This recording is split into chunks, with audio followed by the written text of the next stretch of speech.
That's because we've looked at them several times. But nonetheless, just to make sure we have all our bases covered on the posting requirements, we're going to workshop today. So the first one is item number 6, Commission General Regulation 454, firearm carry during muzzleloader and archery hunts, LCB file number R007-15, Chief Game Warden Tyler Turnipseed. Again, this is a workshop with public comment allowed. The Commission will consider permanent adoption of a temporary regulation which expires November 1st, 2015, relating to carry of a firearm in the field while hunting under archery and muzzleloader regulations, including language changes from Assembly Bill 136 of the 78th Legislative Session.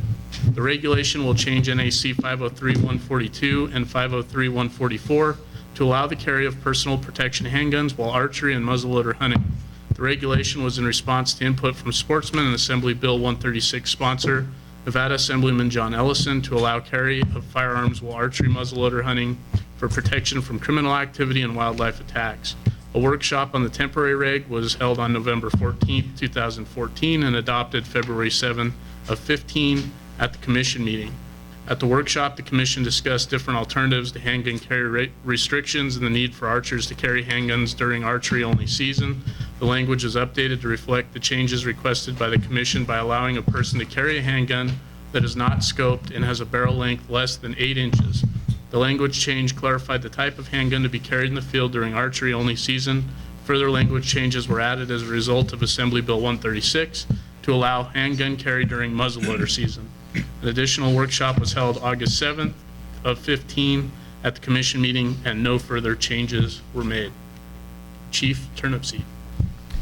Thank you, Chairman Drew, members of the Commission. Again, Tyler Turnipseed, Chief Game Warden at Department of Wildlife. As Chairman Drew stated, this language has been workshopped or heard here at the Commission level. This will be the 3rd time, initially as a temporary regulation prior to the legislative session. Then during the legislative session, AB 136 addressed the issue, adopted essentially the same language that this board did, plus added in the muzzleloader hunt as well. So this workshop would be an effort to make that regulation permanent rather than just the temporary. As you said, it essentially boils down to allowing carry of a personal protection handgun during archery and muzzleloader seasons, with the caveat that personal protection handgun have a barrel length less than 8 inches and no telescopic sight, no scopes. I'd be available to take some questions if you needed any. Questions for Chief Turnipseed? Okay, seeing none, is there any discussion by the board at this time? Okay, County Advisory Board input on item number 6. Coming up, Gil.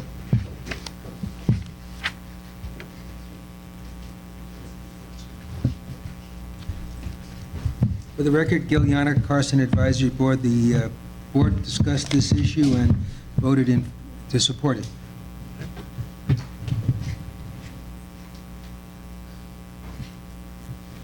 Paul Dixon, Clark County. We actually had a larger group than 4, so we actually had 6 board members. We still had a split vote, although we did, the majority did go forward with the recommendation to approve the to approve it as written. There was the dissenting opinion continues to be from Clark County board members is that we're potentially putting by putting firearms during muzzleloader, handguns during a muzzleloader or archery season, we're putting temptation in front of people that they don't have by saying you can't have them, and it will lead to issues in the field that we wouldn't have normally. The issue of whether or not that led to game wardens feeling less safe if they knew that people in archery or muzzleloader carried firearms. We had, I think it's Lieutenant, or is it Captain Maynard? Lieutenant Maynard was there, and he basically stated that everybody we meet in hunting and fishing situations has a loaded weapon, so having a handgun during those seasons didn't make any difference, so that kind of went away. Thank you. Okay. Additional county advisory boards? Public comment on item number 6?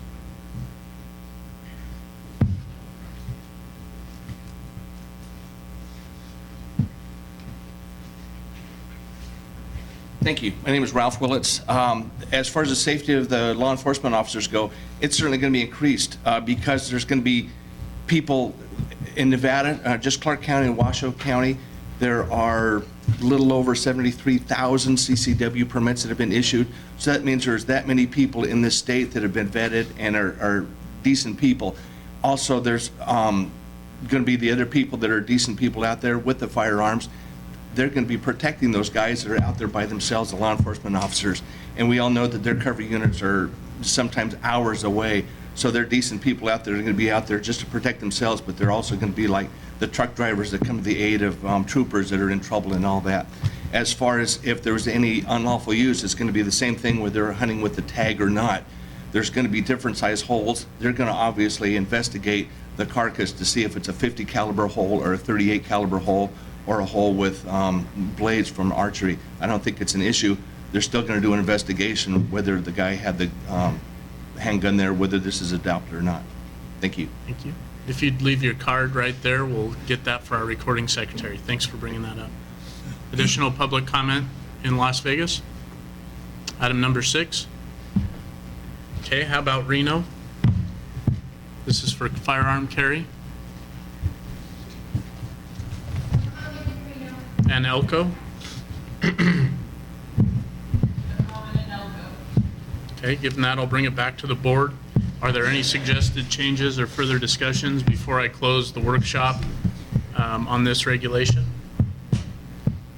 Okay, seeing none, I'll close agenda item number 6, and we'll take Commission General Regulation 454 forward with no further changes based on today's workshop.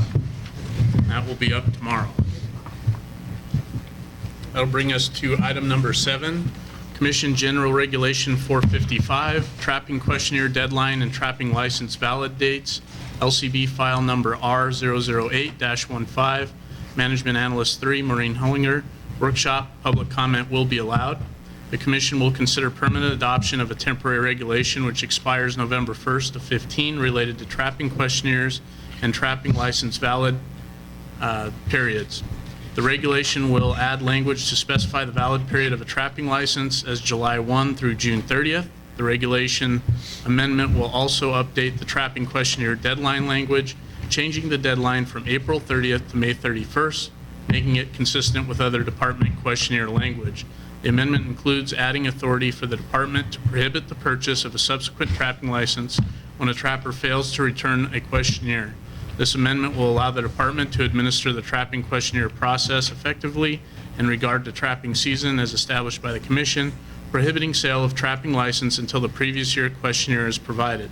The regulation is intended to give trappers ample opportunity to return their questionnaires, but also provide an efficient license denial procedure if they fail to return their questionnaire. A workshop on the temporary regulation was held on November 14th of 14, and the temporary regulation was adopted on February 7th of 15 at the Commission meeting. An additional workshop was held on August 7th of 15 at the Commission meeting where the word may on the last line of subsection 2 was changed to shall to eliminate ambiguity. That change is reflected on the support material. Ms. Hollinger. Thank you, Mr. Chairman and Commission. Maureen Hollinger for Nevada Department of Wildlife. Like you stated, we presented this regulation back in February as a temporary regulation, which was approved with no changes. Then in August, after the legislative session, we presented it at a workshop in Fallon with no changes except for the one that was presented in Section 2 at the very end. The last sentence, a person whose trapping license is suspended or whose right to acquire trapping license is denied pursuant to this section, and it was changed from may to shall have the privilege reinstated if the person pays to the department the $50 fee and submits the required questionnaire. And that was the only change requested at that time. I'll turn it back over to you for questions. Okay. Questions for Ms. Hollinger? Seeing none, is there any Commission discussion? Okay, County Advisory comment on item number 7. Come on up. Paul Dixon, Clark Cab. We did unanimously support this Commission General Regulation 455, but there was a comment brought in from the audience for consideration of how we implement things. People have been, when we were going through workshops on this, people had said along the way, I've heard people say, well, what if they mail something to me and I've moved, or how do I know that when I mailed something back, you've actually received it, because many times I'll receive multiple multiple requests for this in the mail of the questionnaire. And so they were wondering whether or not there could be an electronic receipt that their questionnaire had been received by the Department of Wildlife, or whether or not this whole questionnaire form could be done online electronically, so that it was obvious when you filled it out electronically and submitted, you'd have an electronic trail record rather than a paper trail record. And since we went electronic with our licenses, we have a very small percentage of people that don't have access to computers now when you look at how many people get electronic licenses in the system. So it was just a suggestion that we consider that, either having an electronic receipt of the questionnaire so people know when they get a second questionnaire that they did send it in, it had been received, they don't have to resend it, or if they move or other things move around, having an electronic format online would make it a lot easier for people to get in and do what they needed to do. Thank you. Gil, and then Maureen, I'll come back to you before we close. For the record, Gil Yannick, Carson Advisory Board. We too supported this action item, and we felt that, as Clark County felt, there might be an easier way to have the people respond nowadays, with everybody having smartphones or computers. It might, speed things up and get the information back to the department quicker. Also, we like the idea that it's just like with the tags report. For people who go hunting, if you don't submit your report, well, there's penalties to pay when you want to try to get another license. So we're glad to see that as part of this regulation. Thank you. Any other county advisory boards? Public comment in Las Vegas?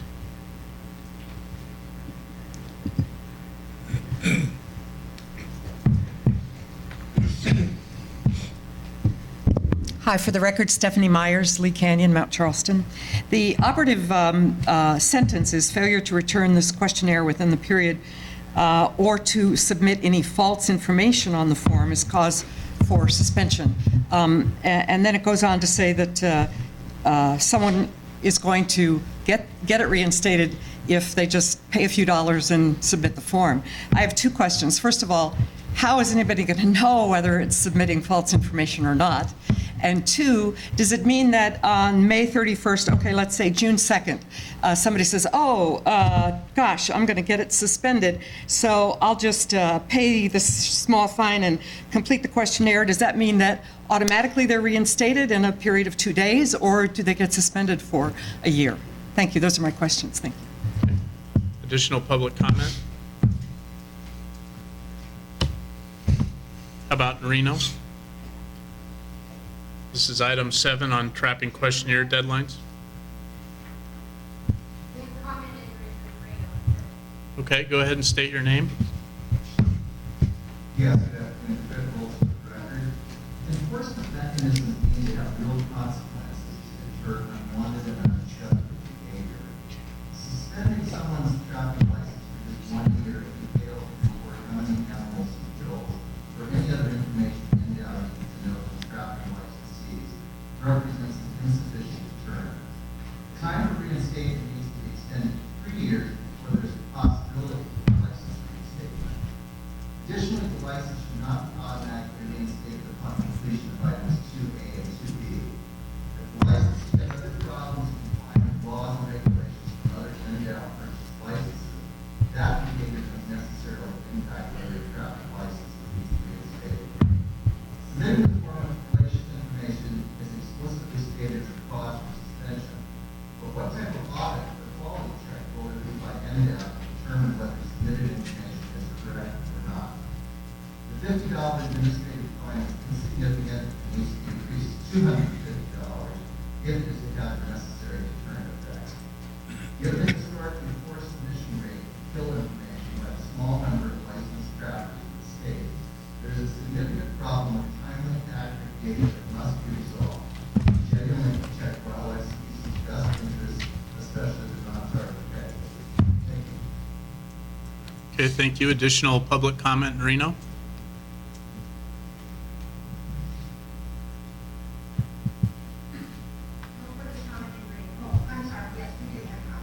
Okay, please state your name. Sandy Ballin, I'm just here to learn more about trafficking in our state. Really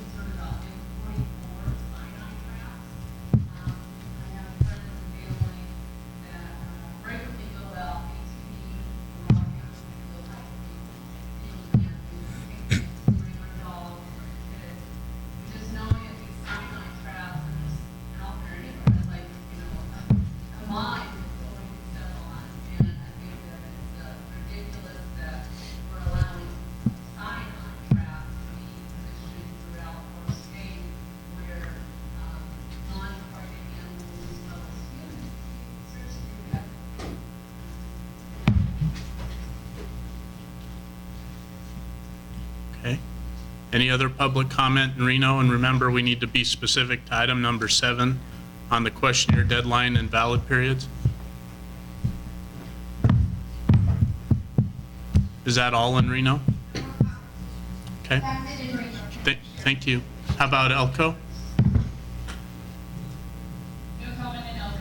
Okay, I'll bring it back to the commission, and maybe what I'll do is, no comments? Okay. Are there any other questions by the commissioners or discussion at this point? Okay.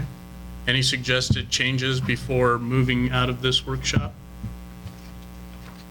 Seeing none, we'll close the workshop on CGR 455 with no changes and carry it forward to tomorrow for approval as presented to us here today.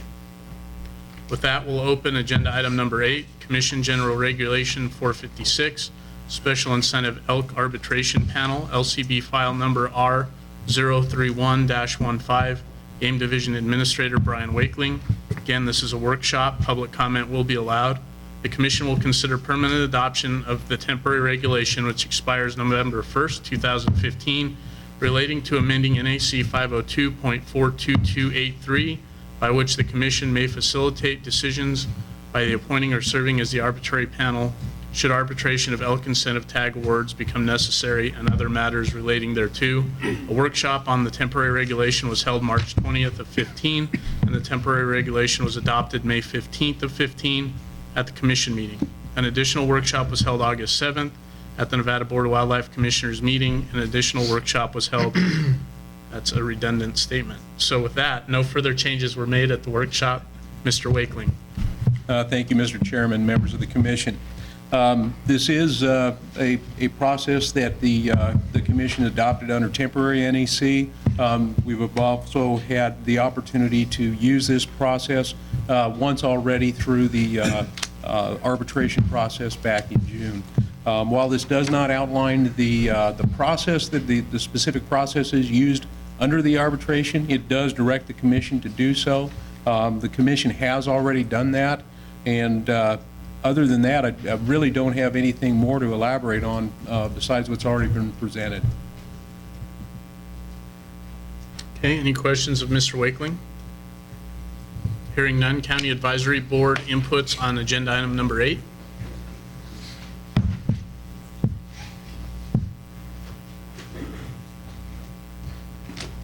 Stepping up to the magic microphone. Gil Yannick, Carson Advisory Board. Yes, our board discussed this, and we are in favor of supporting the motion. Okay.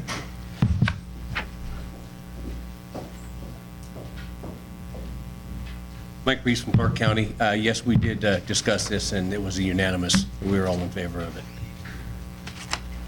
Additional County Advisory Board. Public comment in Las Vegas. Agenda item number 8. Okay, how about Reno? Comment in Reno. And Elko? No comment in Elko. All right, with that, we'll bring it back to the commission. Are there any questions or discussions on this workshop item? Hearing none, we'll close agenda item 8, and we'll move Commission General Regulation 456 out of workshop for approval tomorrow as presented to us today. Thank you, Mr. Wakeling. The next one, agenda item number 9, Commission General Regulation 457, Awards, Issuance, and Use of Tags, LCB file number R030-15. Game Administrator Brian Wakeling, workshop, public comment will be allowed. The commission will consider a permanent adoption of a temporary regulation which expires November 1st, 2015, amending license, issuance, and use of clarification for elk incentive tags. Elk incentive tags were designed to be issued in association with bull hunts and seasons.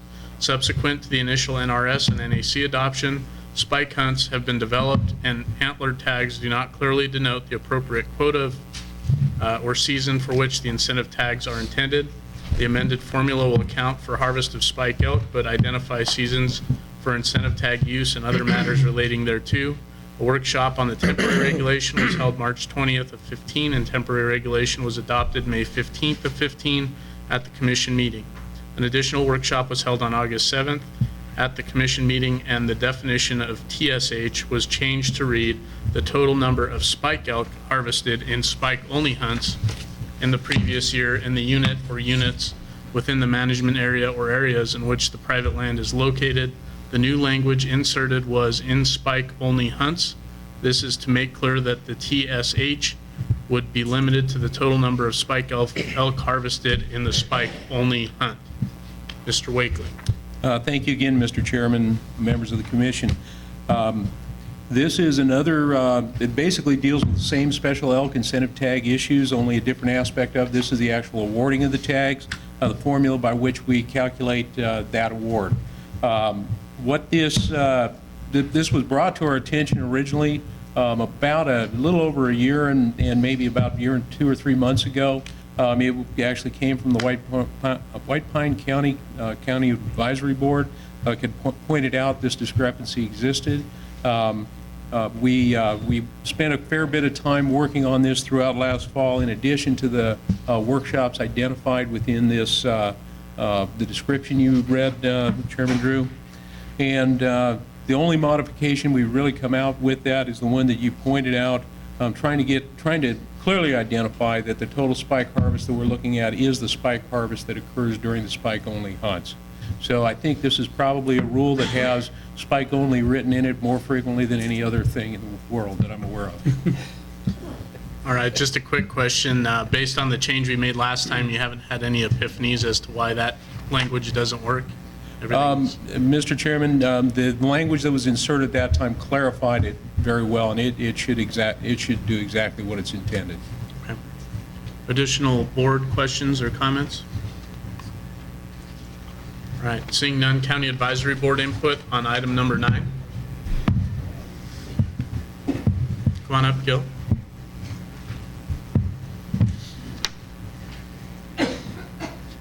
Giuliana Carson Advisory Board, yes, we discussed this and we support this motion also. Okay. Additional County Advisory Board input on agenda item 9. Public input on Clark County, Vegas. Okay, how about Reno? Public comment on item 9 for elk incentive tags. Elko? No comment in Elko. All right, with that, I'll bring it back to the board. Are there any questions, discussion, or proposed changes before I close the workshop? Okay, seeing none, we'll close the workshop on Commission General Regulation 457, file number R030-15, and move it forward for approval on tomorrow's agenda as presented to us today. With that, before I think we move to agenda item number 10, which is going to start off a series of informational reports, it's 1:46. We'll go ahead and take about a 15-minute break. We'll start back at 2 o'clock. Director Wasley, is 10A PowerPoint? No. Okay, so we'll adjourn back here at 2 o'clock and take a 15-minute break.